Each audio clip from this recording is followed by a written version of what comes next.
another load over the hill. Another night in Sparks and we'll mark up for a run back to Roseville. A lot of fruits and vegetables coming out of the Central Valley. They have us riding hard during the picking season.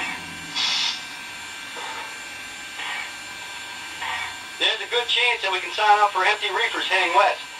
That'd be a nice run, and the weather should be good tomorrow.